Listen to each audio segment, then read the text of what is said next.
ఇప్పుడేంటి రాజు మీ ఏమని చెప్పాలి, మీ శిష్యుడు అని చెప్పొచ్చా ఎట్లా? డెఫినెట్గా చేశాడండి తను. ఓకే, రాజీవ్ చేశాడు. ఓకే. అప్పుడు ఆ ఎక్స్పీరియన్స్ చెప్పండి, ఏదైనా మంచి సంఘటనలు చెప్పండి ఏదైనా ఆ క్లాసులలో.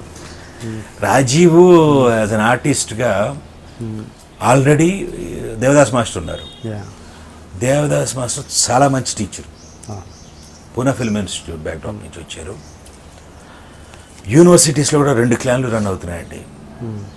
ఒకటి పూనా ఫిల్మ్ ఇన్స్టిట్యూట్ బ్యాక్డ్రాప్తో సిలబస్తో వచ్చి స్టాన్స్లోస్కి సిస్టమ్ని ఫాలో అవుతూ వచ్చిన బ్యాచ్ ఒకటి. ఒక బ్యాచ్ ఏంటంటే ఓన్లీ ప్యూర్గా థియేటర్ చేసి థియేటర్ చదువుకొని ఎక్స్పీరియన్స్తో వచ్చిన బ్యాచ్ ఒకటి ఉంది. ఈ రెండింటి మధ్య ఇప్పటికీ ఈ రోజుకి క్లాస్ జరుగుతూనే ఉంటుంది. ఇదొక క్లాన్ అయింది. ఏంటి ఎట్లా క్లాష్ ఏంటి? యాక్టింగ్ అండ్ యాక్టర్ ప్రిపేర్స్ అనేది బేసిక్ ట్రైనింగ్ ఏంటి అనేది స్టాన్స్లోస్కి సిస్టమ్ అండి. థియేటర్ నుంచి వచ్చిన వాళ్ళు ఏం చెప్తారంటే సిస్టమ్ అనేది ఏమీ లేదు, ఏముంది ఇలా చేయొచ్చు అలా చేయొచ్చు అని ప్రాక్టికల్గా చేసిన దాన్ని బట్టి చెప్తుంటారు. స్టాన్స్లోవిస్కీ అనే అతను ఒక యాక్టింగ్ ట్రైనింగ్ అండి, ఎలా ఆర్టిస్ట్గా చేయొచ్చు అనే దాని మీద ఒక సిస్టమ్ డెవలప్ చేశాడు అనేది పూనా ఫిల్మ్ ఇన్స్టిట్యూట్ నుంచి వస్తున్న వారసత్వం. వీళ్ళు ఏంటంటే రిహార్సల్ చేసి ఆ రిహార్సల్ నుంచి వచ్చేదాన్ని బట్టి ఇలా అవుతే ఇలా అవుతుంది అని వీళ్ళు చెప్తారు. వాళ్ళు మాట్లాడేది ఎవరైతే థియేటర్ నుంచి వచ్చి చేస్తారో వాళ్ళు మాట్లాడేది ఏంటంటే పర్ఫార్మెన్స్ స్టైల్ గురించి మాట్లాడతారు. ఇక్కడి నుంచేమో యాక్టర్ ప్రిపరేషన్ గురించి మాట్లాడతారు. ముందు బేసిక్ యాక్టర్ ప్రిపేర్ అయితే తర్వాత పర్ఫార్మెన్స్లోకి వెళ్తారు. ఆ డిఫరెన్స్ చాలామందికి తెలియదు. యాక్టర్ ప్రిపేర్ కాకముందు ఇవన్నీ కావాలి, ప్రిపేర్ అయిన తర్వాత నువ్వు ఏ పర్ఫార్మెన్స్ స్టైల్ అయినా వాడు.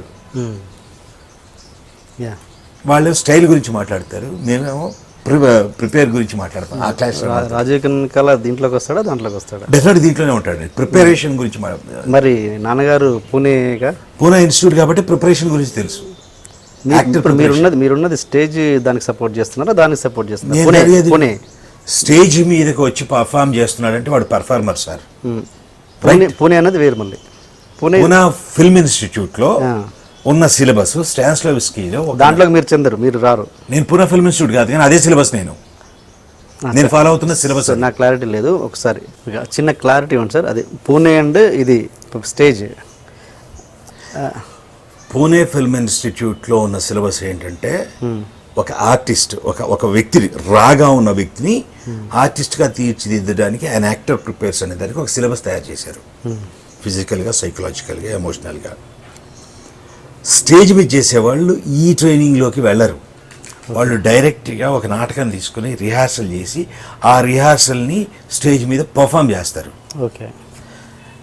అయితే ఇక్కడ చిన్న క్లాష్ ఉంటుంది. మాకంటే ఒక సెమినార్లో కూడా డిస్కషన్ వచ్చింది. వోకల్ స్టాన్స్లోవిస్కీ సిస్టమ్ అనేది ట్రాష్. ఆ తర్వాత వోకల్ ట్రైనింగ్ వచ్చింది. వోకల్ ఆర్టిస్టులు ఉన్నారు, స్టేజ్ మీద బ్రేక్ చేసే ఆర్టిస్టులు ఉన్నారు, పర్ఫార్మెన్స్ ఉంది, అదొక ట్రైనింగ్ ఉంది అని మొదలుపెట్టారు. అప్పుడు అదే దీంట్లో నేనే లేచి మాట్లాడాను. సార్, స్టాన్స్లోవిస్కీ సిస్టమ్ అనేది ఏదైతే డిస్కస్ చేస్తున్నామో అది ఆర్టిస్ట్ని తయారు చేయడం వరకే. మీరు మాట్లాడుతున్నది ఆ ఆర్టిస్ట్గా ప్రిపేర్ అయిన వ్యక్తి పర్ఫామ్ ఎలా చేయాలనే దాని మీద మీరు మాట్లాడుతున్నారు. ఓకే. సో ఈ రెండింటి మధ్య ఆ తేడా ఉంది అని క్లారిఫికేషన్ ఇచ్చాను. ఇది ఇప్పటికీ ఆ కన్ఫ్యూజన్ రన్ అవుతూనే ఉంది చాలామంది. అది క్లారిఫై అంటే నేను అక్కడ టీచ్ చేసే 90% క్లారిఫికేషన్ ఇస్తూ ఎలా చేయాలని చెప్పేశాం. అలా వచ్చిన దీంట్లో కొంతమంది సాలిడ్గా తయారయ్యారు, ఇప్పుడు టీచర్లుగా చేస్తున్న వాళ్ళు ఉన్నారు. వాళ్ళకి కరెక్ట్గా వెళుతుంది.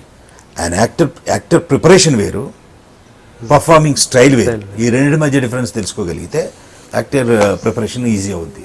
ఇప్పుడు ఆ గ్రూప్లో ఈ గ్రూప్లో ఒక ఎగ్జాంపుల్ చెప్పండి నటులని. మీ దాంట్లో మీరు వస్తారు, రాజీవ్ కనకాల కావచ్చు, మీరు కావచ్చు, ఇది పూణే దానికి దీంట్లో ఎవరైనా ఉన్నారా అలా ఎగ్జాంపుల్ మీ క్లాస్? యాక్చువల్గా నటించడానికి ఏదైతే ఉందో, నటుడిగా తయారు కావడానికి ముందు ఏదైతే ఉందో ఆ పర్ఫార్మెన్స్, ఇప్పుడు ఎంఏ థియేటర్ ఆర్ట్స్ కావచ్చు, బిఏ థియేటర్ కావచ్చు, లేకపోతే పీజీ డిప్లొమా యాక్టింగ్ కావచ్చు, అది యాక్టర్గా ప్రిపేర్ కావడం కోసం వచ్చిన వేదిక. అక్కడ ఈ స్టైల్ అంతా కావాలి. ఆ తర్వాత పర్ఫార్మెన్స్ స్టైల్స్ 100 కావాలి. బ్రెక్ట్ థియరీ అనుసరిస్తారా, గ్రోటోవిస్కీది అనుసరిస్తారా, ఇవన్నీ పర్ఫార్మింగ్ స్టైల్స్ అవి. ఈ వేరియేషన్ తెలియక కన్ఫ్యూజన్ ఉండేది. ఈ కన్ఫ్యూజన్లో ఏమైందంటే థియేటర్ బ్యాక్డ్రాప్ నుంచి వచ్చిన వాళ్ళు కొంతమంది పర్ఫామ్ చేసి వోకల్ ట్రైనింగు, వోకల్ పర్ఫార్మెన్స్ అనేవాళ్ళు, లేకపోతే బ్రెక్ట్ పర్ఫార్మెన్స్ అనేవాళ్ళు. బ్రెక్ట్ పర్ఫార్మెన్సో లేకపోతే గ్రోటోవిస్కీ పర్ఫార్మెన్సో ఉండదండి. గ్రోటోవిస్కీ కావచ్చు, బ్రెక్ట్ కావచ్చు, ఎవరైనా సరే స్టైల్ ఆఫ్ పర్ఫార్మెన్స్ అవుద్ది తప్ప పర్ఫార్మెన్స్కి ముందు ప్రిపరేషన్ మాత్రం స్టానిస్లావ్స్కీ. ఒక మనిషి ఒక క్యారెక్టర్లో ఇన్వాల్వ్ కావడం కోసం ఏం ట్రైనింగ్ కావాలి అనేది స్టానిస్లావ్స్కీ సిస్టమ్. ఇన్వాల్వ్ అయిన తర్వాత ఆ ఇన్వాల్వ్మెంట్ని బ్రేక్ చేస్తావా, ఆ ఇన్వాల్వ్మెంట్ని ఇంకొక ఎలివేషన్ చేసి ఇంకోటి చేస్తావా అనేది స్టైల్. ఈ డిస్కషన్ ఎప్పుడు ఉండేది. ట్రైనింగ్ పార్ట్లో ఉన్న కన్ఫ్యూజన్ అయితే ఉంది ఇప్పటికీ. నేనది అలాంటి నటులకి ఎగ్జాంపుల్ చెప్తారా? మీరు ఇప్పుడు పూణే దాన్ని సపోర్ట్ చేస్తున్నారు, దాంట్లో మీరు చెప్పుకోవచ్చు, రాజీవ్ కనకాలని చెప్పుకోవచ్చు, ఇంకా అలా ఇటు స్టేజ్ సైడ్ అలాంటి ఆర్టిస్టులు ఎవరైనా ఉన్నారా? క్లాష్ జరుగుతుంది అంటున్నారు కదా, క్లాష్ ప్రిపరేషన్లోనే ఆ పేర్లు చెప్పగలరా ఎవరన్నా అలాంటి ఆర్టిస్టులు? మాకు అప్పట్లో డిఎస్ఎన్ మూర్తి గారు వీళ్ళందరూ ఉండేవాళ్ళు. అయ్యా అదే అడుగుతున్నాను. ఓకే. సత్యానంద్ గారి ట్రైనింగ్ ఇన్స్టిట్యూట్కి అంత పెద్ద పేరు రావడానికి కారణం పవన్ కళ్యాణ్. అక్కడి నుంచి పవన్ కళ్యాణ్ వచ్చాడు అనగానే మిగతా వాళ్ళందరూ కూడా ఆయన దగ్గరికి వెళ్ళి 1 లక్ష, 2 లక్షలు, 3 లక్షలు ఇచ్చి